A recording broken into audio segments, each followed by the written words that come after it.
And in today's class we are going to discuss about the knee joint. Are you?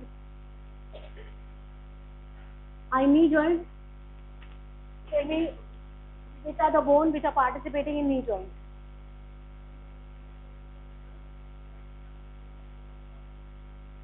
What was your problem?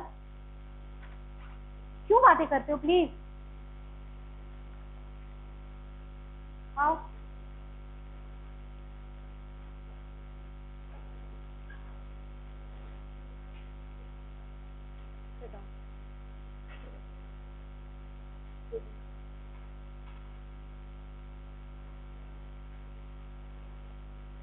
मुझे बहुत हंसी आ रही है, तुमसे बोल रही हूँ। नहीं इससे यहाँ बैठ जाओ यहाँ।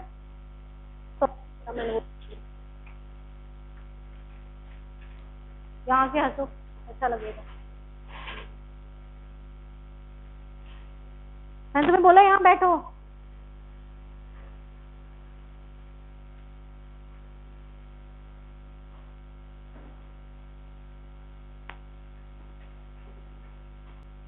It is the largest and the most complex joint of our body, and it is a joint which is mostly weight bearing joint, है ना? वेट जो सबसे ज्यादा बॉडी का वियर करता है, that is your knee joint. That's why it is the most stressed joint. ठीक है? और बॉडी में सबसे largest and most complex joint. And now the type. किस टाइप का होता है knee joint? Knee joint is a which variety of joint? Modified hinge joint. Basically, knee joint is a modified hinge joint. Why it is a modified hinge joint? सिर्फ hinge क्यों नहीं कहते, modified क्यों कहते हैं? Because you all know that hinge joint पे कौन सी movement होती है? There is flexion and extension at the hip joint, and it is called a modified hinge joint because along with the flexion and extension there is a conjunct rotation, है ना? दो rotation होता है, कि adjunct rotation पढ़ा आपने general anatomy में, and one about the conjunct rotation. Conjunct rotation is the rotation which occurs with other movements. ठीक है? तो flexion and extension के time में जो rotation होगा, तो that is called the conjunct rotation. और ऐसे ही rotation जो होगा without मतलब without in relation with the flexion and extension, that rotation is known as conjunct rotation. So as it is called a modified hinge joint because there are two reasons why it is called a modified hinge joint. First, as it is a hinge joint, it produces a flexion and extension at the knee joint, but as it is a modified, it has a in combination a medial and a lateral rotation along with the flexion and extension. That is called the conjunct rotation. Apart from it और भी rotation होता है जो कि सिर्फ medial rotation होगा और lateral rotation होगा, तो that is called the adjunct rotation.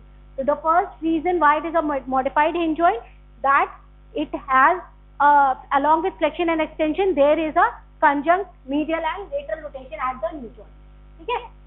And second reason क्या है कि जब flexion और extension के time में क्या होता है, the axis, कौन से axis पे movement होता है? The transverse axis. The transverse axis is not stationary, it is movable. ठीक है ना?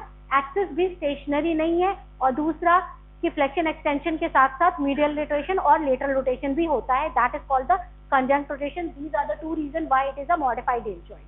ठीक है? The second is a condylar joint. Condylar क्यों कहते हैं?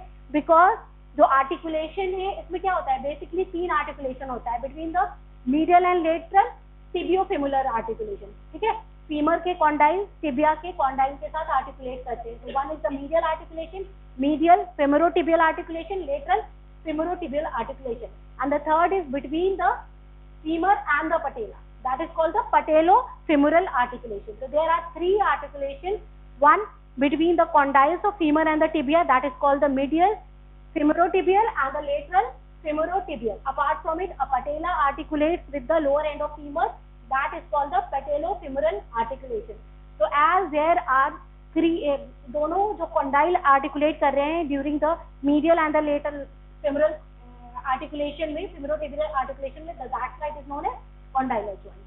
ठीक है? उसके बाद क्या कहते हैं इसको? हम कंपाउंड जॉइंट भी कहते हैं और कॉम्प्लेक्स भी कहते हैं. कॉम्प्लेक्स आप सबको पता है. कॉम्प्लेक्स कब कहते हैं? जब बीच में आर्टिकुलर डिस्क होता है ना? तो इसमें आर्टिकुलर डिस्क क्या है? Menisci is present between the joint which will divide the whole joint cavity into a two parts. एक ऊपर होगा मेनिस्काई के, जिसको क्या कहोगे? मेनिस्कोफेमोरल कंपार्टमेंट कहोगे, और एक मेनिस्काई मेनिस्काई के नीचे होगा, जिसको क्या कहेंगे, मेनिस्कोटिबियल कंपार्टमेंट। जहाँ पे भी बीच में आर्टिकुलर डिस्क होता है, then joint is known as complex variety. So it is a complex because the menisci divide the whole joint cavity into two parts, an upper meniscofemoral compartment and a lower meniscotibial compartment. And compound, क्योंकि compound क्यों कह रहे हैं, क्योंकि 3 bone में articulation है ना। जब भी 2 से ज्यादा जो बोन्स का आर्टिकुलेशन होता है, then it is known as compound variety. ठीक है। अपार्ट फ्रॉम इट, जो पटेला और फेमर के बीच में आर्टिकुलेशन है, वो किस वैरायटी का होता है, that is a saddle variety of synovial joint. तो when knee joint is a very important question, जैसे अपर लिम में शोल्डर जॉइंट बहुत आता है एग्जाम, वैसे ही लोअर लिम में नी जॉइंट एक जो बहुत आता है। तो आपको ये सारी वैरायटीज लिखना होगा कि that it is a modified hinge joint because the axis is not stationary during flexion and extension, as well as along with flexion and extension there is some degree of medial and lateral rotation.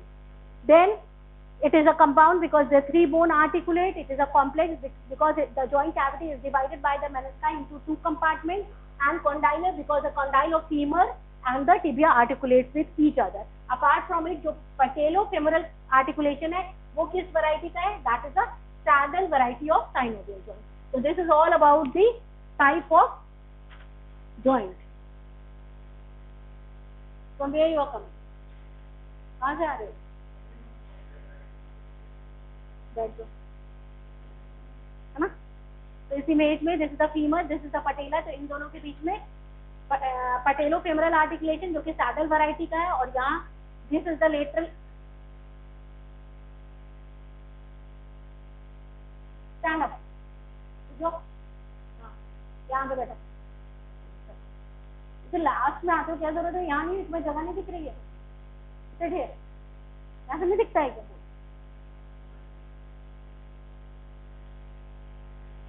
बस मुझे ये पता है, front बैठो last बैठो, कोई किसी को जबरदस्ती नहीं पढ़ा सकता।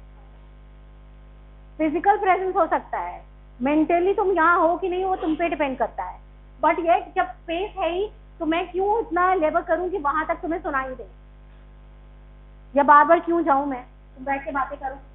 अदरवाइज मेंटली तुम्हें यहाँ ला भी नहीं सकती, फिजिकली हो बस, मेंटली तो तुम पढ़ रहे हो नहीं पढ़ रहे हो तुम्हें क्या। ठीक है। तो these are the 2 condyles of femur which articulates with the condyle of tibia. तो सबको मोस्ट प्रोबेबली समझ में आ गया क्या क्या टाइप है, ये सारे लिखने होते हैं आपके exam. Now the articular surfaces. What are the articular surface which form the articulation in the knee joint? So first the articular surface of femur, articular surface of tibia and articular surface of patella. ठीक है। तो जो first about the femur, देखो ऊपर देखो, this is the femur and this is the tibia.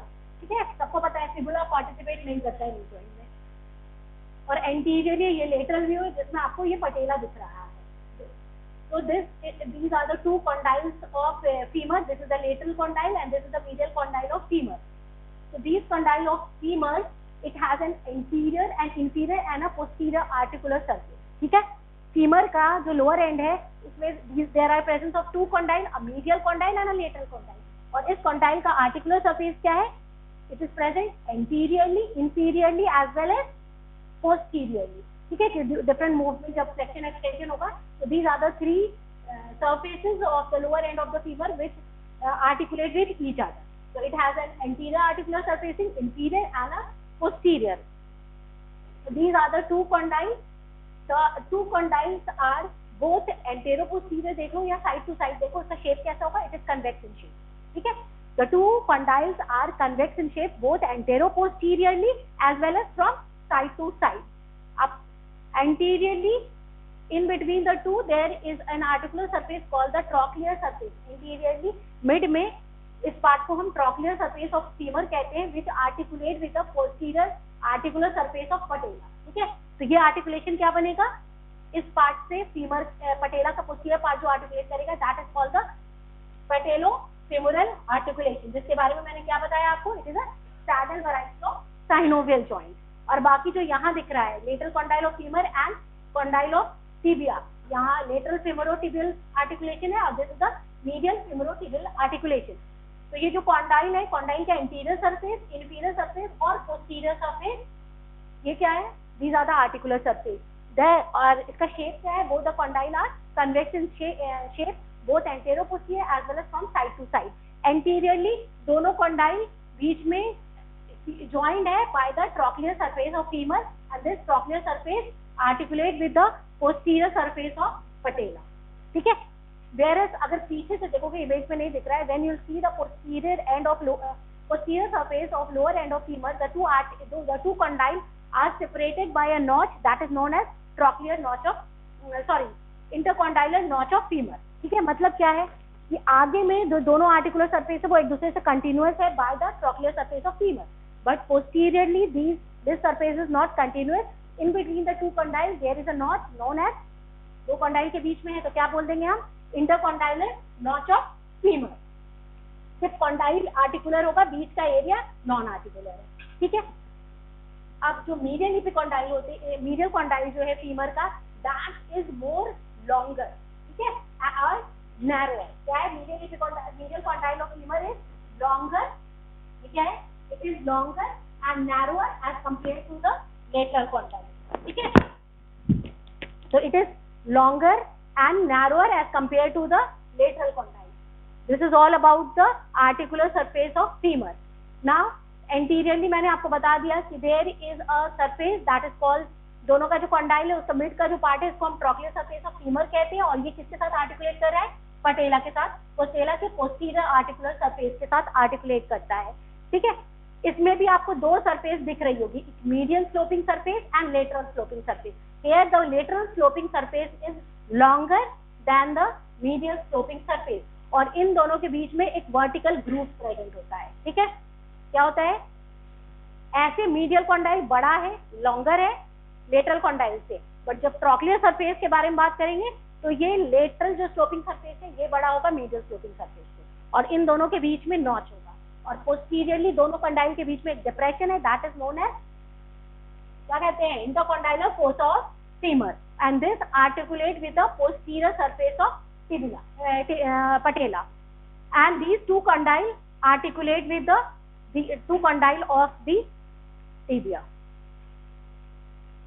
और आपको यहाँ पे दिख रहा होगा, these are the two menisci which divides the joint cavity into two parts, एक अपर पार्ट है, एक लोअर पार्ट है, इसीलिए इसको हम complex variety of synovial joint कहते हैं। अब देखो इस इमेज में देखो, this is showing the posterior surface of patella, the anterior surface of patella is subcutaneous surface क्योंकि वो स्किन के डायरेक्ट रिलेशन में है, whereas the posterior surface of the patella is the articular surface which articulate with the trochlear surface of femur, and it is divided into a large lateral part and a small medial part। दिख रहा है यहाँ पे आपको ऐसे ही दिखेगा, एक these are the regions which will divide a large lateral surface and a small medial surface, और medial most में देखोगे तो एक small medial strip होगा जो कि आर्टिकुलेट करता है मीडियल कॉन्डाइल ऑफ फीमर के पास भी ऐसे ही सिमिलर एक वर्टिकल स्ट्रिप है उसके साथ eight the time of full flexion, ठीक है। तो ये इस इमेज में आपको दिखाया गया है कि ये वाला पार्ट आर्टिकुलेट करता है ट्रॉक्लियर सरफेस में ड्यूरिंग नॉर्मल फ्लेक्शन, मिड वाला पार्ट जब स्लाइड फ्लेक्शन करोगे, और ये वाला पार्ट लोअर पार्ट जब एक्सटेंशन करते हैं, और जो मीडियल मोस्ट पार्ट है जब हम फुल फ्लेक्शन करते हैं तो ये वाला पार्ट आर्टिकुलेट करता है। मतलब every time this whole posterior articular surface of patella didn't articulate with the trochlear dot, her different movements में different part articulate, so in flexion this upper two, slight flexion में this, extension के time में this, और in the most medial part में आपको एक vertical strip है that will during full flexion, ठीक है। so this is about the articular surface of patella. Now the articular surface of tibia, in the upper end of the tibia the superior surface is the articular surface, ठीक है।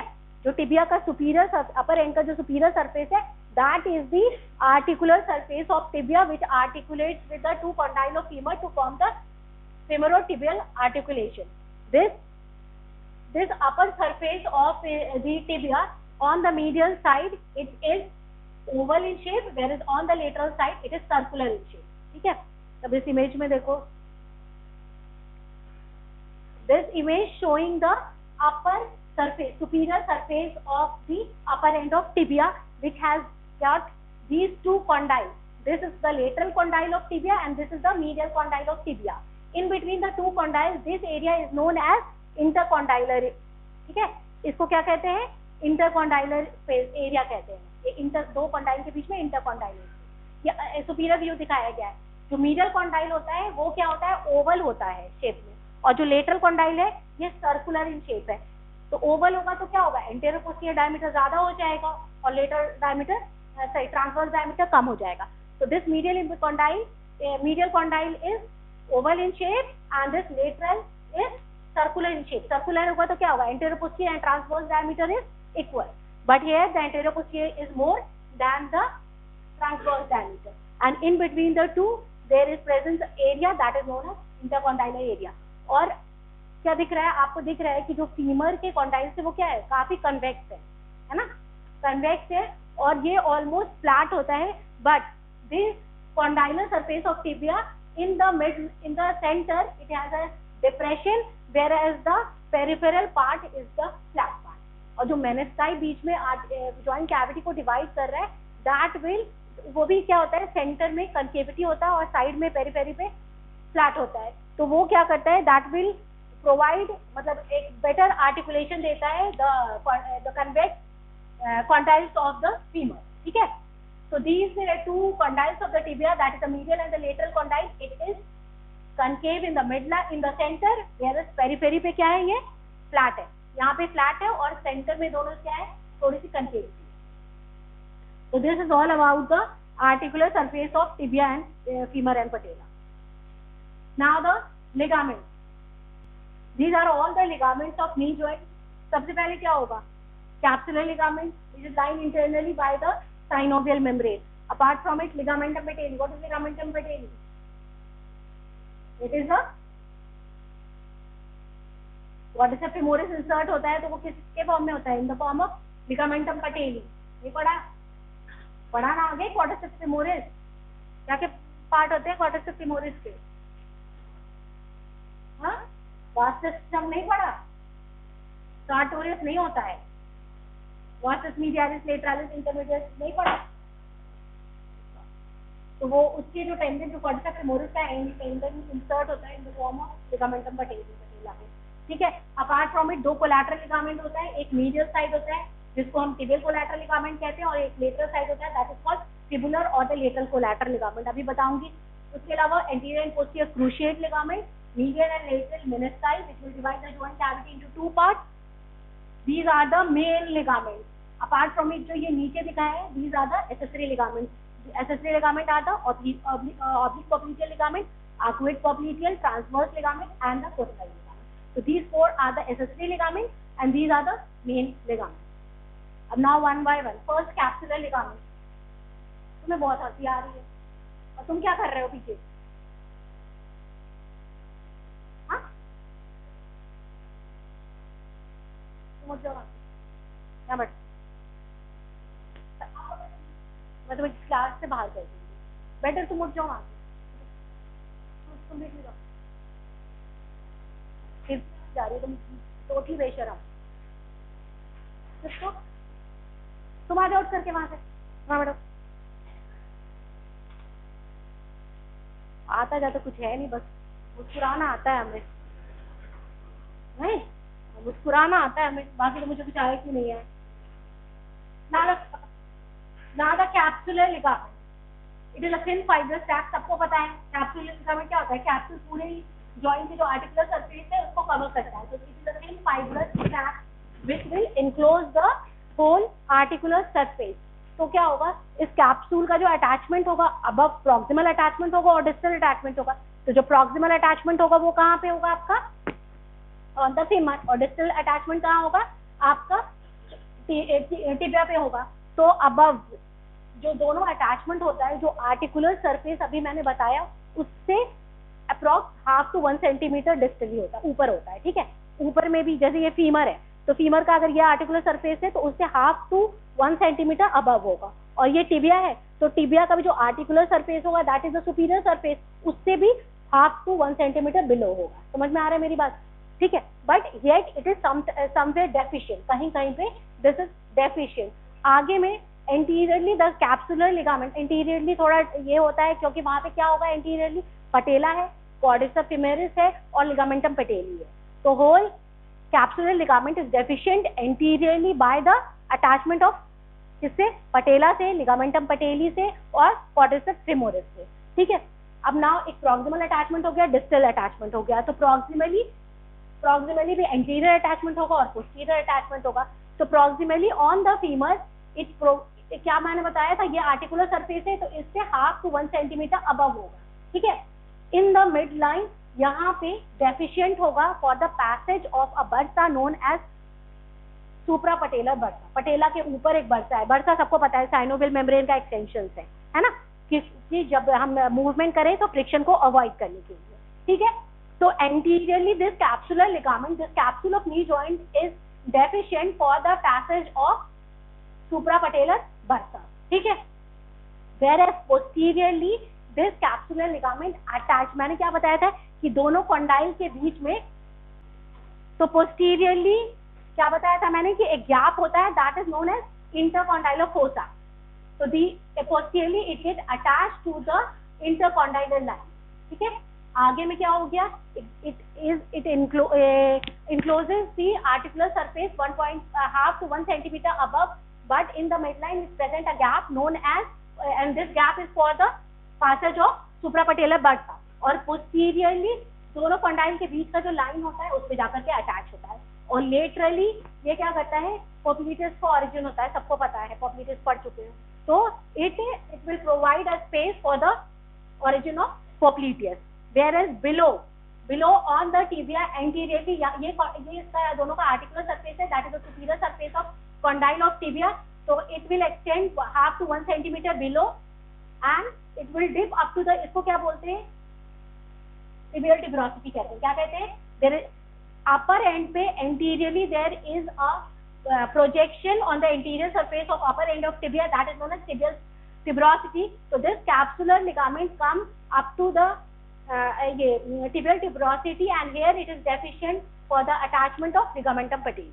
ठीक है, क्योंकि tibial टिब्रोसिटी पे ही ligamentum पटेली का attachment होता है, तो यहाँ पे एक गैप होगा क्योंकि यहाँ पे क्या पैसेज हो रहा है, लिगामेंटम पटेली का। Whereas posteriorly behind the lateral condyle there is a gap for the passage of tendon of popliteus. ठीक है, तो ऊपर में आगे की तरफ क्या हुआ कि मिडलाइन में एक गैप है सुप्रापटेलर बर्सा के पैसेज के लिए, पीछे इंटरकॉन्डाइलर लाइन पे जाकर के अटैच्ड हो रहा है। Whereas below on the tibia anteriorly it will dip up to the tibial tuberosity and it is deficient there for the passage of ligamentum patelli, whereas posterior it is continuous except behind the lateral condyle of tibia for the passage of tendon of popliteus. So this is all about the attachment of capsular ligament. This capsule is lined internally by the synovial membrane, ठीक है, which will lubricate your joint. This synovial membrane ये पूरी joint जो fibrous capsule है उसको line करेगा accept 2 place. आपको पहले भी मैंने बताया है कि जहाँ पे आर्टिकुलर कार्टिलेज होता है वहाँ पे साइनोवियल मेम्ब्रेन लाइन नहीं होता है। अपार्ट फ्रॉम इट जो मेनिस्काई है, menisci are also not line by the synovial membrane. तो इन दिस इमेज आप देख सकते हो, these are the 2 articular cartilage and ये जो डॉटेड लाइन दिया गया है, this dotted line is called the synovial membrane. So it will cease at the जो मेनिस्काई है, मीडियल एंड लेटरल मेनिस्काई, वहां पे नहीं लाइन करेगा, एज वेल एज जो आर्टिकुलर कार्टिलेज है वहां पे लाइन नहीं करेगा। बाकी साइनोवियल पूरी जो फाइब्रस कैप्सूल होगी that is line by the synovial membrane. ठीक है, तो पूरी साइनोवियल मेम्ब्रेन से लाइन होगी। जो साइनोवियल मेम्ब्रेन होता है that in the midline it will produce a triangular fold, that triangular fold is known as infrapatellar fold. दिख रहा है, in the below the patella it form a triangular fold. तो ऐसे triangular fold बनाता है और ये ट्रायंगुलर फोल्ड एक्सटेंड करता है अपवर्ड एंड बैकवर्ड। कहाँ जाएगा, वो जाएगा up. The synovial membrane lines the whole fibrous capsule from inside except at the articular cartilage as well as over the 2 menisci. ठीक है, यहाँ पे नहीं होगा। उसके बाद मिड लाइन में देखोगे तो above the patella it get continuous. मैंने क्या बताया था कि साइनोवियल में क्या था, वहां पे सुप्रापटेलर बर्सा था। ठीक है ना, तो तो यही साइनोवियल मेम्ब्रेन ऊपर एक्सटेंड करता है एज अ सुप्रापटेलर बर्सा। आर्टिकुलेरिस जेनु पढ़ा होगा आपने, इस मसल पढ़ी है ना? नहीं पढ़ी है तो बहुत अच्छी बात है। तो दिस देख रहे हो यहाँ पे, अब यहाँ से ना बाहर करना शुरू कर दूंगी। तो इस डायग्राम में जो ये पिंक लाइन है, this is showing the synovial membrane. So this synovial membrane above the patella in the midline it extend upward as a suprapatellar bursa। और जो एपेक्स होता है सुप्रापटेलर बर्सा का, वो किससे अटैच होता है? आर्टिकुलेरिस जेनु मसल पढ़ा होगा तो पता होगा, आर्टिकुलेरिस जेनु से अटैच होता है। तो here it give attachment to the articularis genu. और अब जब नीचे आओगे below the patella, this synovial membrane is present. यहाँ पे एक लिगामेंटम पटेली है, लिगामेंटम पटेली के पीछे पैड होता है जिसको कहते हैं infrapatellar pad of fat. So this synovial membrane is present behind the, ये infrapatellar pad yellow दिख रहा है, उसके पीछे होता है, it is behind। That's why here the synovial membrane is separated from the ligamentum patelli by the infrapatellar pad of fat। In the midline क्या होता है कि synovial membrane एक triangular fold में present होता है, और ये triangular fold इस infrapatellar pad of fat से upward और backward extend करता है up to the जो two condyle of femur है उसके बीच का जो intercondylar knot था वहां से वहां तक। तो ये ऐसे एक्सटेंड किया तो दोनों लेटरल मार्जिन फ्री हो गया। इस लेटरल मार्जिन फ्री मार्जिन को एलार फोल्ड कहते हैं। क्या कहते हैं? these two are called, इस इमेज में नहीं समझ में आ रहा है, बट ये समझो कि यहाँ पे लिगामेंटम पटेली के पीछे में क्या है? इंफ्रापटेलर पैड ऑफ फैट, और उसके पीछे साइनोवियल मेम्ब्रेन। अब यहाँ से साइनोवियल मेम्ब्रेन बैकवर्ड और अपवर्ड एक्सटेंड कर रहा है till the intercondylar notch of femur. ठीक है, तो ट्रायंगुलर एरिया हो गया, और जो उसका फ्री मार्जिन है वहां पे कुछ नहीं होता है, वहां पे फाइब्रस टिश्यू और फैट प्रेजेंट होता है, और उसको हम क्या बोलते हैं? एलार बोलते हैं। अब बैक से देखोगे तो बैक से जो फाइब्रस कैप्सूल है that is also line by the synovial membrane, and this synovial membrane extend forward करता है, और बीच में क्रूशिएट लिगामेंट होता है। क्रूशिएट का मतलब सबको पता है, एक्स शेप का एक लिगामेंट होता है, उस क्रूशिएट लिगामेंट को साइड से एनक्लोज करता है। ठीक है, और फिर आगे आता है। तो this is all about the lining of synovial membrane. अब नाउ जो सेकेंड लिगामेंट है वो लिगामेंटम पटेली है। लिगामेंटम पटेली मैंने पहले आपको बताया, it is the tendon of insertion of quadriceps femoris which extend from the apex of patella till the upper end of tibial tuberosity. Tibial tuberosity सबने देखा था कि टिबिया के अपर एंड में interiorly there is a projection known as tibial tuberosity. उस tibial टिब्रोसिटी पे ligamentum पटेली आकर के लगा। तो this is the ligamentum patellae which is the tendon of insertion of quadriceps femoris and it extends from, ये patella है, from the apex of patella नीचे होता है। ठीक है, so it extends from the apex of patella till the upper part of tibial fibrosis। Its length is about 7.5 centimeter और इसका breadth होता है वो 2.5। So this is all about the ligamentum patelli। अब now there are two ligaments, one is known as tibial collateral ligament and one is known as fibular collateral ligament। ठीक है, ये कहते हैं जो प्रिमिटिव फीमर और टिबिया के बीच का आर्टिकुलेशन था, तो ये प्रिमिटिव लिगामेंट है। एक मीडियल साइड है और एक लेटरल साइड है। जो मीडियल साइड है उसको टिबियल और मीडियल कोलैटरल लिगामेंट कहते हैं, जो लेटरल साइड है उसको फिबुलर और लेटरल कोलैटरल लिगामेंट कहते हैं। तो फर्स्ट अबाउट द टिबियल और द मीडियल कोलैटरल लिगामेंट, दोनों कोलैटरल लिगामेंट का अपवर्ड अबव अटैचमेंट जो होता है ना, अच्छा जो दो कॉन्डाइल है टिबिया और फीमर का भी आपने पढ़ा नहीं है, तो टिबिया और फीमर के कॉन्डाइल पे एक छोटा सा प्रोजेक्शन होता है जिसको मीडियल क्या कहते हैं? इपिकॉन्डाइल कहते हैं। Medial epicondyle and lateral epicondyle of femur. ठीक है, कॉन्डाइल के ऊपर जैसे आपने उसमें पढ़ा था यूमरस, तो कॉन्डाइल के ऊपर एक छोटा सा प्रोजेक्शन है that is known as medial and lateral epicondyle. तो both this collateral ligament is attached above over the medial and lateral epicondyle of femur. ठीक है, तो फर्स्ट अबाउट द टिबियल और द मीडियल, तो अबव क्या मैंने बताया, इस मीडियल इपिकॉन्डाइल के अपर पार्ट में एक इपिकॉन्डाइल है, एक छोटा सा प्रोजेक्शन है that is called the medial epicondyle. So this tibial collateral ligament is attached above over there. This tibial collateral ligament has got two parts. One is called the superficial part and one is called the deep part. सबको image में दिख रहा है, एक ये part है और एक ये पार्ट है। It has got two parts, a superficial part and a deep part. And this tibial collateral ligament, it is about 10 centimeter long. ठीक है, लेंथ कितना है? 10 सेंटीमीटर है।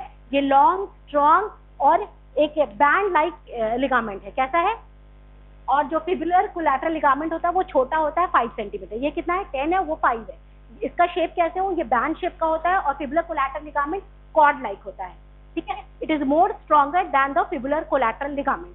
ठीक है, आपको कंपैरिजन में बता रही हूँ, याद रहेगा। टिबियल लंबा है 10 सेंटीमीटर, फिबुलर छोटा है 5 centimetre. It is more stronger than the fibular collateral ligament, क्योंकि medially it has a more gap और मोर एक्सट्रूशन करना पड़ता है, इसीलिए it is more stronger as compare to the lateral. और क्या है, दोनों इपिकॉन्डाइल पे अटैच हो रहा है. इसका शेप, इसका क्या है, ये बैंड शेप का है, और उसका क्या है, वो कॉर्ड लाइक है. ठीक है. It has got two part, a superficial and a deep part. Both the part arises from the medial epicondyle. Below, the superficial part is more longer than the deep part, and it get attached over the medial border and the posterior part of medial surface of tibia. ठीक है. Tibia के medial border पे और posterior part of medial surface of tibia पे जाकर के attached होता है. वेयर जो आपका डीप पार्ट है, deep part it is merge with the fibrous capsule. यहाँ दिख रहा है, यहाँ आपको दिख रहा होगा, it is merge with the inner side में. ये क्या है, फाइब्रस कैप्सूल से और मीडियल मेनिस्काई से मर्ज होता है. ठीक है. तो जो सुपीरियर आपका टिबियल कोलैटरल लिगामेंट है, उसके डीप में आपको inferior medial genicular nerves and vessels मिलते हैं और सेमी मेम्ब्रेनस मसल. और उसके सुपरफिशियली आपको ये 3 मसल्स दिखेगी, सार्टोरियस, ग्रेसालिस एंड सेमिपेरियस. Whereas deep is merged with the capsular ligament and medial menisci. ठीक है.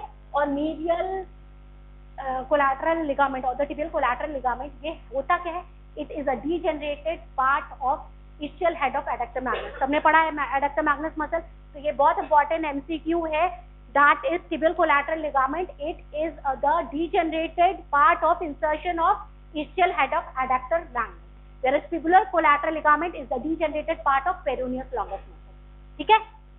Tibial किसका degenerated part है, ischial head of adductor magnus. और fibular किसका degenerated part है, peroneus longus का degenerated part है. ठीक है. तो इन दिस इमेज आप देख सकते हो, this is the fibular collateral ligament. Above इसके 2 पार्ट नहीं होता है, इसका सिंगल पार्ट होता है, शॉर्टर होता है 5 centimetre. It arises from the lateral epicondyle of femur and below it is embraced by the tendon of bicep femoris. Bicep femoris कहाँ आ रहा है, हेड ऑफ फिबुला पे आकर के इंसर्ट हो रहा है. तो it is embraced by the tendon of bicep femoris. Deeper में इसका रिलेशन क्या है, inferior lateral genicular nerves and vessels. And this difference क्या है, जो मीडियल कोलैटरल और टिबियल कोलैटरल लिगामेंट होता है, वो इनसाइड में फाइब्रस कैप्सूल से और मीडियल मेनिस्काई से अटैच्ड होता है. Whereas fibular collateral ligament, it is not attached by the capsular ligament as well as lateral menisci, because there the passage of tendon of popliteus. ठीक है. इसीलिए, और यही एक रीजन है जिसकी वजह से medial menisci are more injured. Injury जो होती है वो मीडियल मेनिस्काई की ज्यादा होती है और एज कम्पेयर टू लेटरल मेनिस्काई, क्योंकि उसको क्या करता है, पोप्लीटियस प्रोटेक्ट करके रखता है. और जो मूवमेंट के टाइम में मीडियल मेनिस्काई का ज्यादा टियर होता है due to attachment with the fibrous capsule as well as due to attachment with the medial collateral ligament. ठीक है. वेयर एज लेटरल साइड में जो फिबुलर कोलैटरल लिगामेंट होगा और कैप्सुलर लिगामेंट और मेनिस्काई के बीच में क्या होगा, टेंडन ऑफ पोप्लीटियस पास होता है, इसीलिए वो कम इंजुरी होती है उसकी. Now the cruciate ligament. Cruciate ligament क्या है, 2 स्ट्रॉन्ग थिक फाइब्रस बैंड है which is in the form of shape of x के शेप में होता है, जो कि 2 कॉन्डाइल ऑफ फीमर और जो इंटरकॉन्डाइलर एरिया ऑफ टिबिया है उन दोनों के बीच में होता है. अब नाम क्यों दिया गया एंटीरियर, एक को एंटीरियर क्रूशिएट लिगामेंट कहते हैं और one is known as posterior cruciate ligament. तो सबको याद रखना है कि एंटीरियर और posterior according to the attachment on the tibia है. टिबिया पे एंटीरियरली जो अटैच होगा उसको एंटीरियर क्रूशिएट लिगामेंट कहेंगे और जो पोस्टीरियर अटैच होगा उसको पोस्टीरियर क्रूशिएट लिगामेंट कहेंगे. And these ligament attached over the intercondylar area दिखाया था ना मैंने, उस intercondylar area पे attached होता है. तो these are the thick strong cord like fibrous band होता है which is arranged in the letter X. ये दिख रहा है आपको, this is the cruciate ligament और this cruciate ligament is intracapsular but extra synovial. ठीक है. कैप्सूल के अंदर होता है बट साइनोवियल मेम्ब्रेन के बाहर होता है और मेंटेन क्या करता है, anterior posterior stability of knee joint को मेंटेन करता है. तो जो एंटीरियर कहेंगे, जो anterior part of intercondylar area में अटैच होगा उसको एंटीरियर कहेंगे. तो देन एंटीरियर क्रूशिएट लिगामेंट कैसे अटैच होता है, जो इंटरकॉन्डाइलर एरिया के anterior part. Posterior cruciate ligament intercondylar area के posterior part. This anterior cruciate ligament it run up, कैसे रन करता है, it run upward, backward and laterally. Where as posterior कुछ ऐसे है and posterior cruciate ligament run upward, forward and medially. ठीक है. Upward, दोनों ही अपवर्ड जा रहा है क्योंकि टिबिया से अटैचमेंट देख रहे हैं. Upward, backward and laterally, upward, forward and medially. ठीक है. ये कहाँ जाएगा, लेटरली जा रहा है तो लेटरल कॉन्डाइल की मीडियल सरफेस पे अटैच होगा. ये कहाँ जा रहा है, ये मीडियल कॉन्डाइल के लेटरल सरफेस पे अटैच्ड होगा। ये पोस्टीरियर से जा रहा है तो एंटीरियर अटैच होगा, ये एंटीरियर से जा रहा है तो पोस्टीरियर अटैचमेंट होगा, ठीक है। इसीलिए ये बैकवर्ड जा रहा है और ये कहाँ जा रहा है, फॉरवर्ड। तो एंटीरियर क्रूशिएट लिगामेंट दोनों में आपको याद रखना है कि अपवर्ड जा रहा है, but anterior cruciate ligament backward जाएगा और लेटरली जाएगा, क्योंकि medial surface of lateral condyle of femur पे अटैच होगा। और ये कहाँ जा रहा है, पोस्टीरियर से जा रहा है तो अपवर्ड तो जा ही रहा है बट फॉरवर्ड जा रहा है, बिकॉज इट गेट अटैच्ड। और कहाँ जा रहा है, ये मीडियली जा रहा है, because it get attached over the anterior part of lateral surface of medial condyle of femur. तो ये आपका एक्स बन जाएगा दैट, और इसी वजह से ये क्या करता है, anterior posterior stability of knee joint को मेंटेन करता है। जो एंटीरियर क्रूशिएट लिगामेंट है, it is taut at the time of extension. कब टेंस रहता है, जब हम एक्सटेंडेड रहते हैं, और जब हम अपने नी को फ्लेक्स करते हैं तो पोस्टीरियर क्रूशिएट लिगामेंट क्या होता है, वो टॉट हो जाता है, ठीक है। तो इन दिस इमेज आप देख सकते हो, this is the anterior cruciate ligament, upward, backward and laterally, और ये upward, forward and medially. This anterior it is taut at the time of extension, और इसका काम क्या होता है, it will prevent the posterior dislocation of femur on tibia and anterior dislocation of tibia on femur, ठीक है। ये posterior dislocation को और टिबिया के एंटीरियर डिसलोकेशन को प्रिवेंट करता है। Now similarly the posterior cruciate ligament का अटैचमेंट मैंने बता दिया, ये टॉट कब होता है, फ्लेक्शन के टाइम में। It is taut at the time of flexion and it prevent the forward dislocation of femur on tibia, और बैकवर्ड लोकेशन अपोजिट है, ठीक है, backward location of tibia on femur. Now और दिस इज द इमेज, ये इंटरकॉन्डाइलर area है, ये anterior view है, ये posterior view. Anterior cruciate ligament यहाँ अटैच हो रहा है, posterior cruciate ligament posteriorly attach हो रहा है। This is the view of the superior surface of tibia. Now important applies, that is the cruciate ligament. Anterior cruciate ligament जो होता है ना, that is more commonly injured as compare to the posterior cruciate ligament. तो anterior cruciate ligament का जो injury होती है, that is from my sprain to the complete tear of ligament होता है। वायलेंट एक्सटेंशन करते हैं तो उस टाइम में ज्यादातर एथलीट्स में, जैसे फुटबॉल या सॉकर प्लेयर जो होते हैं वो एक्सट्रीम एक्सटेंशन करेंगे, तो उस टाइम में एंटीरियर क्रूशिएट लिगामेंट का। और कॉज क्या होता है, ये होता है, कॉज नहीं, सॉरी गलत लिखा हुआ है, सिम्टम्स क्या होंगे, pain, swelling and instability of knee joint, ठीक है। तो the anterior cruciate ligament is more injured than the posterior cruciate ligament, specially जो फुटबॉल प्लेयर्स होते हैं उनमें at the time of hyper extension of knee joint.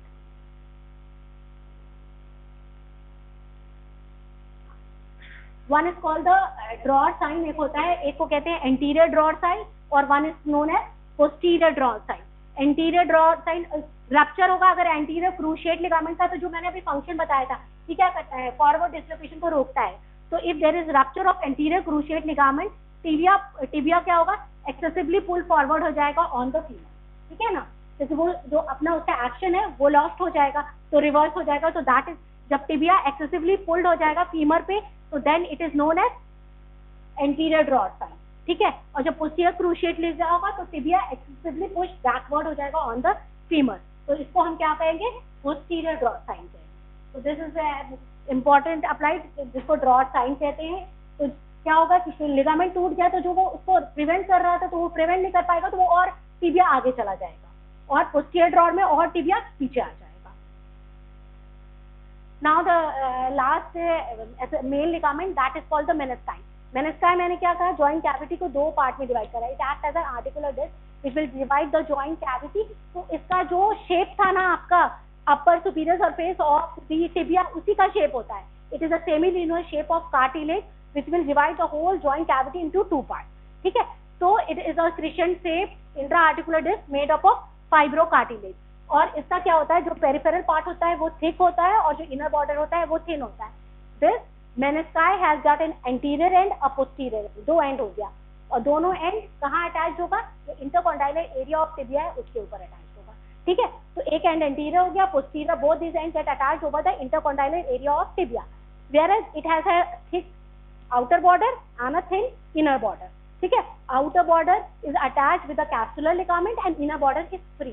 और उसके बाद दो सरफेस होगा, जो अपर सरफेस होगा मेनिस्काई का वो कनकेव होगा, क्योंकि उसको क्या करना है, किसके साथ फिक्स होना है, फीमर के कॉन्डाइल के साथ, whereas जो लोअर सरफेस होगा वो फ्लैट होगा, क्योंकि ठीक है, तो lower surface of this menisci is flat, upper surface is concave, outer border is thick, inner border is free, ठीक है, and has a two end, an anterior end and a posterior and.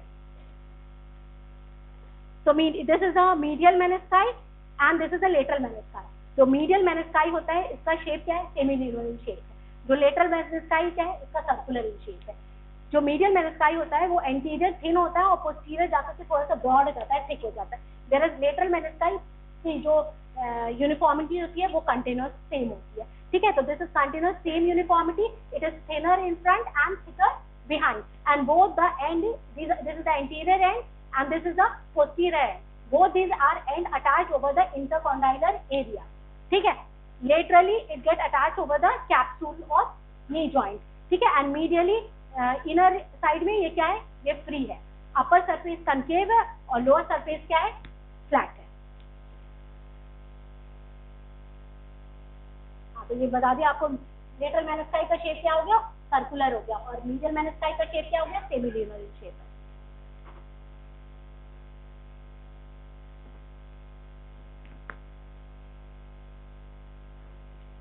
lateral menisci bear more weight during the body transmission. अब जो lateral menisci का जो posterior end है, it is attached to the medial condyle of femur by two ligaments that is known as anterior and posterior meniscofemoral ligament. Anterior meniscofemoral ligament को ligament of Humphrey कहते हैं और posterior meniscofemoral ligament को ligament of Wisberg कहते हैं. समझ में इसलिए भी नहीं आ रहा होगा क्योंकि तुमने इतने दिन में कुछ नहीं पढ़ा. तो ये समझ में आ रहा है कि नहीं आ रहा, प्लीज बी क्वाइट. प्रॉब्लम क्या है, क्यों बातें कर रहे हो?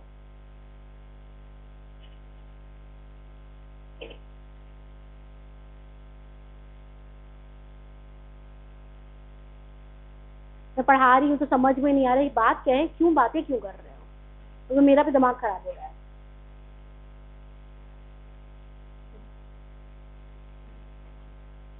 ठीक है, एक मीडियल मेनिस्काई था और एक लेटरल मेनिस्काई था. लेटरल मेनिस्काई का दोनों का दो एंड बताया, एक एंटीरियर एंड पोस्टीरियर है, और दोनों एंड कहाँ अटैच होता है, जो इंटरकॉन्डाइलर एरिया उसके ऊपर. जो पोस्टीरियर एंड होता है लेटरल मेनिस्काई का, वो क्या करता है, वो अटैच होता है मीडियल, ऐसे ऑब्लिक जाएगा और मीडियल कॉन्डाइलो फीमर से अटैच होगा. ठीक है, बीइंग तुमने इतने दिन में लोअर लिम्ब पढ़ा नहीं पढ़ा, बट येट अगर तुम सुनोगे ही नहीं तो समझ में क्या आएगा. तो क्या होता है, ये ऐसे ऑब्लिकली पास करता है तो दो पार्ट हो जाता है, एक एंटीरियर और किसके बीच में, मेनिस्कस से फीमर के बीच में. तो नाम क्या दे दिया गया, एंटीरियर मेनिस्कोफेमोरल एंड पोस्टीरियर मेनिस्कोफेमोरल लिगामेंट. और ये क्या कर रहा है, बस मीडियल कॉन्डाइलोफीमर को इससे अटैच कर रहा है. ठीक है, तो इस इमेज में देखो, और इन दोनों के बीच से क्या और इन दोनों के बीच में क्या रहता है, पोस्टीरियर क्रूशिएट लिगामेंट रहता है. तो इस इमेज में देखो, this is the anterior meniscofemoral ligament and this is the posterior part of meniscofemoral ligament. और दोनों लिगामेंट जाकर के मीडियल कॉन्डाइलोफीमर पे अटैच होता है. और ये भी this is the reason why the lateral menisci को इसकी इंजरी कम होती है और फंक्शन कम होता है, और medial menisci is more injured as compared to lateral menisci. इसको क्योंकि जब हम ये रोटेशन करते हैं ना, तो ये जो लिगामेंट है ये क्या करता है, लेटरल मेनिस्काई को पीछे की तरफ खींच लेता है. तो जब मूवमेंट होता है मीडियल और लेटरल रोटेशन, तो लेटरल मेनिस्काई क्या होता है, बीच में क्रश नहीं होता है. तो that is the reason why lateral menisci are less injured as compared to medial menisci. These are the functions of menisci. एक तो क्या करता है, टिबियल कॉन्डाइल के लिए ये टिबियल कॉन्डाइल कम कन्वेक्स है तो एक सरफेस प्रोवाइड करता है, वेयर आपका जो फेमरल जो मोर कन्वेक्स है वो उसके लिए प्रोवाइड करता है जगह. शॉक ऑब्जर्वर की तरह लुब्रिकेट करता है जॉइंट कैविटी को, आर्टिकुलर सरफेस को भी प्रोटेक्ट करता है, और वेट ट्रांसमिशन में डिस्ट्रीब्यूट करता है वेट को. ठीक है, अभी आपको मैंने बताया कि this menisci divide the joint cavity into two part. ऊपर वाले को मेनिस्कोफेमरल और नीचे वाले को मेनिस्कोटिबियल कहते हैं. तो ऊपर वाला जो मेनिस्कोफेमरल कंपार्टमेंट है वहां पे फ्लेक्शन और एक्सटेंशन का मूवमेंट होता है, वेयर जो लोअर मेनिस्कोटिबियल कंपार्टमेंट है वहां पे कौन सा मूवमेंट होता है, that will give medial and lateral rotation. ठीक है, तो medial and lateral rotation कौन सी कंपार्टमेंट में हुआ, लोअर मेनिस्कोटिबियल कंपार्टमेंट में. और फ्लेक्शन और एक्सटेंशन कौन से कंपार्टमेंट में हुआ, upper meniscofemoral compartment. Meniscal injury, अभी आपको मैंने बताया कि medial menisci are more prone to injury as compare to lateral menisci, occurs due to twisting strain in a slightly flat knee। तो इसमें जो टीयर होता है ज्यादातर फुटबॉल में और सॉकर प्लेयर में ट्रेनिंग द बॉल में उसी की वजह से होता है, और मोर कॉमनली इंजर्ड है। एक तो रीजन मैंने क्या बताया था कि मेनिस्काई मीडियल साइड में आपका कैप्सुलर लिगामेंट और टिबियल कोलैटरल लिगामेंट से अटैच है, लेटरली बीच में पोप्लीटियस आता है, ठीक है, और दूसरा जो पोस्टीरियर एंड ऑफ मेनिस्काई है उसको लिगामेंट पीछे खींच लेती है। तो these are the two reason why lateral menisci are less injured as compare to the medial menisci. तो दो तरह का टियर होता है, एक आपको ये ट्रांसवर्स टियर दिखेगा, इसको रेडियल टियर भी कहते हैं, और एक ऐसे जो एंटेरो पोस्टीरियर टियर होगा इसको बकेट हैंडल टियर ऑफ मेनिस्काई, ठीक है। तो दैट इज कॉल्ड द, इसको क्या बोलते हैं, bucket handle tear of menisci, और is that known as the radial और द ट्रांसवर्स। अब now the accessory ligament, the first ligament is the oblique popliteal ligament। oblique popliteal ligament is the continuation, आपने पढ़ा होगा semi membranes पढ़ा सबने muscle, तो it is the continuation, किसका part है, it is the continuation of the semimembranosus muscle. तो आप देखो इमेज में this muscle is the semimembranosus, तो it is the continuous part of the semimembranosus, ये है oblique popliteal ligament। तो from the semimembranosus this ligament runs upward and laterally, ठीक है, और ये अपवर्ड और लेटरली जाकर के जो इंटरकॉन्डाइलर एरिया था टिबिया का, फीमर का, उस पे जाकर के अटैच होता था on the posterior aspect, as well as it will capsule, जो ये कैप्सूल है ना नी जॉइंट का, उसके साथ मर्ज कर जाता है, जिसकी वजह से posterior part of the capsule को ये और स्ट्रेंथन कर देता है, ठीक है। समझ में आया, सेमी मेम्ब्रेनोसस का ही पार्ट है, अपवर्ड और लेटरली एक्सटेंड कर रहा है, फीमर के जो इंटरकॉन्डाइलर एरिया है वहां पे जाकर के इंसर्ट होता है, और ये कैप्सूल में ही जाकर के मर्ज हो जाता है, and it will strengthen the capsule from its posterior aspect. So this is all about the oblique popliteal ligament. Now a ligament known as arcuate popliteal ligament. This arcuate popliteal ligament is a Y shaped ligament. Image में देखो एक band ये है Y का और एक band ये है, और ये this is the stem of the Y. The stem of the Y attached over the styloid process of fibula, ठीक है। फिबुला के अपर एंड में हेड के पास एक स्टेलॉइड प्रोसेस है, तो जो स्टेम है वाई का वो स्टेलॉइड प्रोसेस ऑफ फिबुला पे अटैच्ड होता है, whereas it has got two band and anterior, एक posterior band and an anterior band। This posterior band passes over the, ये कौन सी मसल है, popliteus muscle, it passes over the popliteus and get attached over the intercondylar area of tibia। tibia के बीच में जो intercondylar area है उसके posterior part में अटैच हो जाएगा। जो इसका anterior band है वो passes deep to the fibular collateral ligament और जाकर के लेटरल कॉन्डाइल और फीमर पे अटैच हो जाता है। तो वाई शेप्ड है, ये पास करेगा फिबुलर कोलैटरल के डीप से और लेटरल कॉन्डाइल और फीमर पे अटैच हो जाएगा। ये पोप्लीटस के ऊपर जाएगा और intercondylar area, posterior surface of part of intercondylar area of tibia पे अटैच हो जाएगा, और स्टेम आपका स्टेलॉइड प्रोसेस ऑफ फिबुला पे अटैच होगा। Now there is a transverse ligament. Transverse ligament आपको 40 to 60% ऑफ इंडिविजुअल में ही प्रेजेंट होता है, जो दो मेनिस्काई का एंटीरियर एंड है उसी को ज्वाइन करता है, क्योंकि ट्रांसवर्सली प्रेजेंट है इसीलिए इसको नाम क्या दे दिया गया, transverse ligament. So this is the transverse ligament which connects the anterior end of the lateral as well as the medial menisci, ठीक है। तो this is the transverse ligament. Now the coronary ligament. Coronary ligament is the part of fibrous capsule itself. मैंने क्या बताया था कि जो आपका medial menisci और lateral menisci है वो किससे अटैच हो रहा है, साइड में कैप्सूल ऑफ नीचर। तो वहां पे जो पार्ट अटैच हो रहा है उस लिगामेंट का स्पेशल नाम दे दिया गया है, and that is known as the coronary ligament. तो coronary ligament is itself a part of fibrous capsule. तुम चलो बाहर आ जाओ। हाँ जाओ, कहाँ जाए? अपने सीनियर्स का ये हाल नहीं देखा है, देखा है कि नहीं? बाहर आ जाओ। अपने सीनियर्स का अगर हाल देखते ना, तुम्हारा भी वही होगा, और ऐसे लोग को कौन बचा सकता है, कोई नहीं।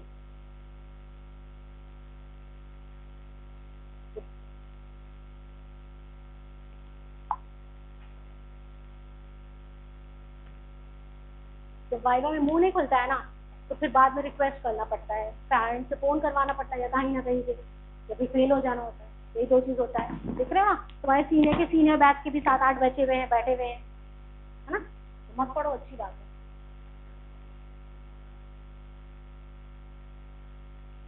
The stability of the knee joint is maintained by the muscles surrounding the knee joint, strength and action of the surrounding muscle, as well as क्या है, साइड टू साइड कौन मेंटेन करता है, medial and lateral collateral ligament, that is called the tibial and the fibular collateral ligament. Anterior posterior को कौन maintain करता है, cruciate ligament, as well as the partially flexed knee होता है, तो जो ये टिबियल ट्रैक का अटैचमेंट है वो भी क्या करता है, स्टेबिलिटी ऑफ नी जॉइंट में हेल्प करता है।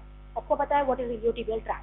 तो these are the factors, as आपको पता है कि जो दोनों आर्टिकुलर सरफेस है वो दोनों एक दूसरे के शेप में अकॉर्डिंगली फिट नहीं है, तो that's why these are the factors which help in maintaining the stability of knee joint. Now the bursas of the knee joint, there are altogether 12 bursa of the knee joint. 4 are present anterior, 4 are present medial, 4 are present lateral. ठीक है, 4 anterior है, 4 medial है, 4 lateral. Confuse नहीं होना है कि विश्राम में ना जो दो पोस्टीरियर में दिया हुआ है और मीडियल और लेटरल में 3 दिया हुआ है, तो वही बात है कि पोस्टेरो मीडियल है, पोस्टेरो लेटरल है, तो मैं कंबाइंडली मीडियल और लेटरल ही बता रही हूँ कि 4 मीडियल है, 4 लेटरल है और 4 एंटीरियर है. The four anterior bursa, सबको पता है what is bursa, है ना, साइनोवियल मेम्ब्रेन का ही प्रोजेक्शन है. तो the anterior bursas are subcutaneous prepatellar bursa. देखो यहाँ पे क्या होगा, स्किन होगा, the subcutaneous prepatellar bursa is present between the skin and the patella and the ligamentum patelli. ठीक है, तो posteriorly patella और ligamentum patelli और anteriorly स्किन के बीच में जो होगा वो subcutaneous prepatellar bursa होगा. दूसरा सुप्रापटेलर बर्सा जो होगा वो लोअर एंड ऑफ फीमर और क्वाड्रिसेप्स फेमोरिस के बीच में होगा, तो this is called the suprapatellar bursa, क्योंकि पटेला के ऊपर है. One is known as deep infrapatellar bursa, ये लिगामेंटम पटेली और टिबियल ट्यूबरोसिटी के बीच में होगा, तो that is called the deep. और सबक्यूटेनियस इंफ्रापटेलर बर्सा होगा वो क्या होगा, स्किन के और टिबियल ट्यूबरोसिटी के बीच में होगा, तो that is called the subcutaneous infrapatellar bursa. ठीक है, now the lateral bursa, there are 4 lateral bursa. One is called the, एक क्या होगा, lateral head of gastrocnemius, gastrocnemius को भी नहीं पढ़ा होगा, उसमें पढ़ा होगा शायद पोप्लीटियल फोसा में पढ़ा होगा. बैक ऑफ लेग की मसल है which has got 2 head, a medial head and a lateral head. तो लेटरल हेड ऑफ गैस्ट्रोइनिमस और कैप्सूल ऑफ नी जॉइंट के बीच में एक बर्सा होता है जिसको कहते हैं लैटरल गैस्ट्रोइनिमस बर्सा, जो कि इस इमेज में नहीं दिखाया गया है. ठीक है, तो lateral head of gastrocnemius as well as capsule of knee joint के बीच में लैटरल गैस्ट्रोइनिमस बर्सा. उसके अलावा आप इस इमेज में देखो बाइसेप्स फेमोरिस और आपका ये लिगामेंट फिबुलर कोलैटरल लिगामेंट, इन दोनों के बीच में फिबुलर बर्सा. ठीक है, फिबुलर कोलैटरल लिगामेंट और पोप्लीटियस के बीच में फिबुलो पोप्लीटियल बर्सा, और पोप्लीटियस और लेटरल कॉन्डाइल ऑफ फीमर के बीच में सब पोप्लीटियल बर्सा. तो these are the bursa present on the lateral side. There is on the medial side there is again 4 bursa. एक है मीडियल हेड ऑफ गैस्ट्रोइनिमस और कैप्सूल ऑफ नी जॉइंट के बीच में, जिसका नाम दिया गया है ब्रॉडीज बर्सा. क्या कहते हैं इसको, ब्रॉडीज बर्सा कहते हैं. अपार्ट फ्रॉम इट आपको एक बर्सा होता है मीडियल कोलैटरल लिगामेंट और सार्टोरियस, ग्रेसालिस और सेमीटेंडिनोटिक. इसके कॉमन इंसर्शन को क्या बोलते हैं, पेस एंसारिनस कहते हैं ना, पेस एंसारिनस, और इसके बीच में इसको क्या बोलते हैं, एंसारिनस बर्सा, इसी से नाम दे दिया गया एंसारिन बर्सा. दूसरा मीडियल कोलैटरल लिगामेंट और सेमी मेम्ब्रेनोसस के बीच में, और तीसरा सेमी मेम्ब्रेनोसस और मीडियल कॉन्डाइल ऑफ टिबिया के बीच में. तो these are the 4 bursa present on the medial side. अब these are the few applied. एक को कहते हैं हाउस में, ये क्या होगा, प्री जो आपको subcutaneous pre patellar bursa. House में ज्यादातर क्या होता है, at the time of cleaning the floor वहां पे फ्रिक्शन होगा, तो क्या हो जाएगा, बर्साइटिस हो जाएगा in the which pre patellar subcutaneous pre patellar bursa में. तो इसको हम कहते हैं हाउस मोड मेड नी और the subcutaneous pre patellar bursitis. ठीक है, फ्रिक्शन एंड इन्फेक्शन हो जाता है, marked by swelling at the knee, जो कि पेनफुल होगा, टेंडर होगा और नी जॉइंट का मूवमेंट रेस्ट्रिक्टेड हो जाएगा. दूसरा क्या हो जाता है, अभी मैंने आपको बताया सबक्यूटेनियस इंफ्रापटेलर बर्सा. जब नमाज पढ़ते हैं या प्रीस्ट जब प्रेयर करते हैं तो क्या होता है, जो टिबियल ट्यूबरोसिटी के अगेंस्ट बर्सा है उसका रब होता है, तो that will lead to a clergyman knee. तो इसमें सबक्यूटेनियस इंफ्रापटेलर बर्साइटिस हो जाता है. ठीक है ना, अगर इन प्रीस्ट और क्लर्जीमैन. इसमें स्वेलिंग होगा, कहाँ प्रेजेंट होगा, उसमें पटेला के आगे था, इसमें पटेला के नीचे प्रेजेंट होगा, just anterior to the ligamentum patellae. Baker sac में क्या होता है, इसमें इन्फ्लेमेशन हो जाता है bursa deep to the semimembranosus का जो रिलेटेड बढ़ता था ना, वहां पे आपका इन्फ्लेमेशन हो जाता है। तो आपको पोस्टीरियर एस्पेक्ट में एक फ्लूइड फिल्ड सैक मिलेगा, painful fluid filled cystic swelling आपको पोप्लीटियल फोसा में मिलेगा। तो that is known as Baker's cyst. और ये भी क्या करेगा, मूवमेंट ऑफ नी जॉइंट को हैम्पर करेगा। ये रिलेशन है, ये अपने से पढ़ लेना। These are the structures present in anterior posterior medial, ये तो अपने से पढ़ लेना। ब्लड सप्लाई जो होता है, फेमोरल आर्टरी, पोप्लीटियल आर्टरी, जितनी भी एनास्टोमोसिस ऑफ नी जॉइंट हो गया आपका, जो एनास्टोमोसिस ऑफ नी जॉइंट के आसपास जितनी भी आर्टरीज होती है, दैट विल जॉय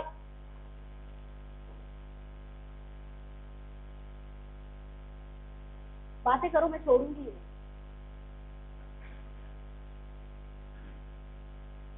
मैं तो 2 से 3 भी लंच कर लूंगी, तुम नहीं कर पाओगे। कर लो बातें, आई विल नॉट लीव। आ जाओ।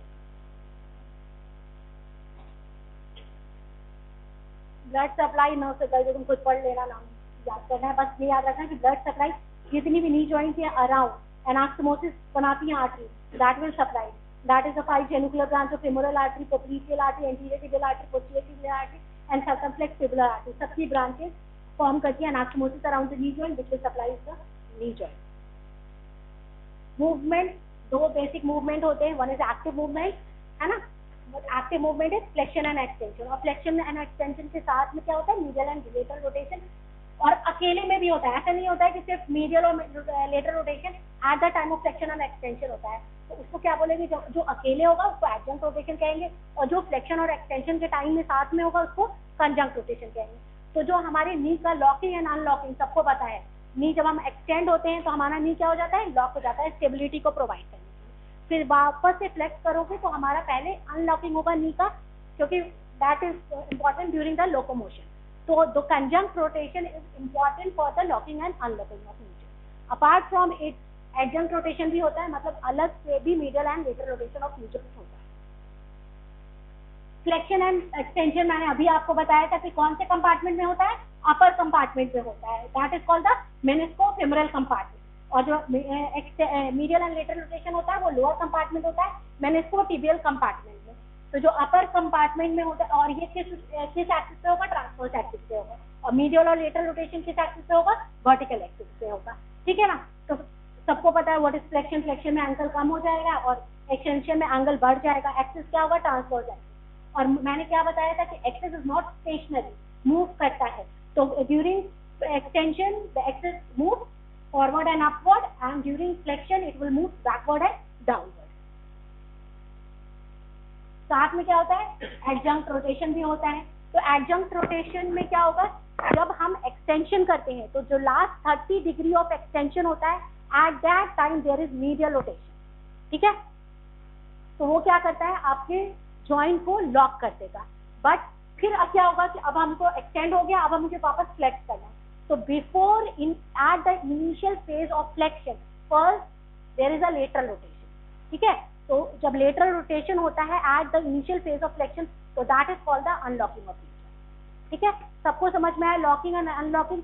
लॉक करने का मतलब हुआ जब एक्सटेंशन कंप्लीट हो रहा है तब मीडियल रोटेशन होगा, तो उसको हम लॉक कहेंगे। और जब हम वापस से फ्लेक्स करेंगे तो फ्लेक्स होने से पहले इनिशियल फेज ऑफ फ्लेक्शन में देयर इज लेटरल रोटेशन, तो that is called the unlocking of knee joint. और इसी को क्या, यही क्या है आपका कंजंक्ट मीडियल और लेटरल रोटेशन, कि एक्सटेंशन के टाइम में मीडियल रोटेशन हो रहा है, और कहाँ पे एक्सटेंशन में, लास्ट 30 डिग्री ऑफ एक्सटेंशन में, और इनिशियल फेज ऑफ फ्लेक्शन में आपका लेटरल रोटेशन हो रहा है। ठीक है। बट ये दोनों चीज कब हो रहा है, medial rotation of femur on tibia जब हमारा फुट ऑन द ग्राउंड है, बट जब when the foot is of the ground, अगर हम टेबल पे बैठे हैं तो हमारा फुट क्या है, ऑफ द ग्राउंड है। तो बस डिफरेंस क्या होती है ऑफ द ग्राउंड में, during locking and unlocking femur ना मूव करके टिबिया मूव करता है और अपोजिट डायरेक्शन में मूव करता है। ठीक है। When the foot is on the ground, जब ये बात नहीं लिखोगे तो कभी पूरा मार्क्स नहीं मिलेगा। When the foot is on the ground femur will move on the tibia. ठीक है। लॉकिंग और अनलॉकिंग में, लॉक करने में या फिर एक्सटेंशन के टाइम में मीडियल रोटेशन होगा और फ्लेक्शन के टाइम में लेटरल रोटेशन होगा। बट जब अगर हम चेयर पे बैठे हुए हैं और मेरा फुट ग्राउंड से ऊपर है तो फीमर नहीं मूव करेगा, क्या मूव करेगा, टिबिया मूव करेगा और अपोजिट डायरेक्शन में मूव करेगा। दैट इज एक्सटेंशन के टाइम में टिबिया मूव करेगा लेटरली और फ्लेक्शन के टाइम में टिबिया मूव करेगा मीडियली। ठीक है, तो ये याद रखना है। तो medial and lateral rotation, conjunct rotation भी होता है और एडजंक्ट होता है। एडजंक्ट स्मॉल डिग्री का होता है और it is apart from flexion and extension और लोअर कंपार्टमेंट में होता है। These are the muscles which produce the different movements. Flexion आगे आपकी कराएगी कौन सी, जो भी बैक की मसल्स है ना, hamstring muscles, semimembranosus, semitendinosus, biceps, और एक्सटेंशन फ्रंट की muscle that is quadriceps femoris. Medial rotation semimembranosus, tendinosus and popliteus, lateral biceps femoris जैसे अटैचमेंट्स है। लॉकिंग एंड अनलॉकिंग मैंने आपको बता दिया है।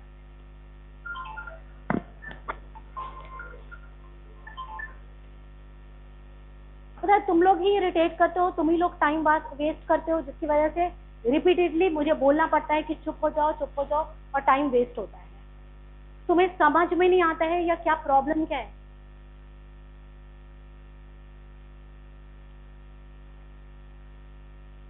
प्रॉब्लम क्या है? मैं चाहती तो आर्टिकुलर सरफेस के बारे में नहीं बताती, बट येट आर्टिकुलर सरफेस इसलिए बताते हैं क्योंकि एट टाइम्स आपके बोन्स नहीं कंप्लीट होते हैं। अदरवाइज आर्टिकुलर सरफेस अंडरस्टूड होता है कि आपको आ रहा है। अभी आपने सर की क्लास में आपको पनिशमेंट मिला था, पूरे 1 घंटे खड़े रहे थे। ऐसे ही बातें करते रहोगे ना तो ऐसे ही खड़े रहोगे और ऐसे ही पनिशमेंट मिलेगा और कुछ समझ में भी नहीं आता है। तो लॉकिंग और लॉकिंग मैंने बता दिया। लॉकिंग वर्सेस मीडियलिस की वजह से होता है और अनलॉकिंग पोप्लिटेस की वजह से होता है। लॉकिंग के टाइम में जितनी भी लिगामेंट्स है वो टॉट हो जाते हैं और जो आपका जॉइंट हो जाता है वो पूरा रिजिड हो जाता है। देयर इज अनाटॉमिकल बेसिस आपको सुनने का मन नहीं है तो मेरा भी दिमाग खराब है। ऑल जॉइंट अनलॉकिंग के टाइम में सारे लिगामेंट रिलैक्स होते हैं। नी जॉइंट तो पूरा लॉन्ग क्वेश्चन आता ही है, apart from it locking and unlocking of knee joint से अलग से शॉर्ट में किया है। लिगामेंट्स इसमें रिलैक्स हो जाते हैं, जॉइंट जो जाता है वो लूज हो जाता है। There's a difference between, क्योंकि ये सबसे ज्यादा वेट बियरिंग जॉइंट है तो एज के बाद क्या हो जाता है ऑस्टियोआर्थराइटिस इसमें काफी कॉमन होते हैं। ठीक है ना, तो आपको इसमें जॉइंट में क्या दिखेगा, आपको कार्टिलेज लॉस हो जाएगा, बोन के ना प्रोजेक्शंस निकल जाते हैं जिसको हम बोन स्पर कहते हैं और जॉइंट स्पेस जो हो जाता है वो नैरो हो जाता है। बाकी कुछ से पढ़ने एस्पिरेशन ऑफ नी जॉइंट जो ज्यादातर करते हैं वो lateral aspect of the knee joint से करते हैं और एक ट्रायंगुलर एरिया जो lateral epicondyle of femur, apex of patella and tibial tuberosity, इससे एक ट्रायंगल एज्यूम करते हैं और उसके मिड में एस्पिरेट करते हैं नी जॉइंट को। अनहैप्पी ट्राइड क्या होता है, मैंने क्या क्या बताया। मीडियल कोलैटरल लिगामेंट सबसे ज्यादा इंज्योर होता है, medial meniscal and anterior cruciate. तो जब ये तीनों होगा साथ में तो इसको क्या बोलोगे, अनहैप्पी ट्राइड कहते हैं। दैट इज याद रहना चाहिए, medial meniscal, medial collateral ligament and anterior cruciate, these are the three which are more compared as compared to that। तो जब तीनों होगा तो अनहैप्पी ट्राइड कहेंगे। आर्थ्रोस्कोपी सबको पता है, इंटीरियर ऑफ नी जॉइंट को देखने के जो प्रोसेस है उसको आर्थ्रोस्कोपी कहते हैं। तो इसमें क्या करते हैं, कैमरा को इंसर्ट करते हैं without disturbing the interior of the knee joint, that is called the arthroscopy. और नी रिप्लेसमेंट जब एल्डरली में जिसमें ऑस्टियोआर्थराइटिस हो गया है, ज्यादातर नी जॉइंट के मूवमेंट में प्रॉब्लम हो रहा है तो उसमें क्या करते हैं, हम प्रोसेसेस लगाते हैं और नी जॉइंट को रिप्लेस कर देते हैं।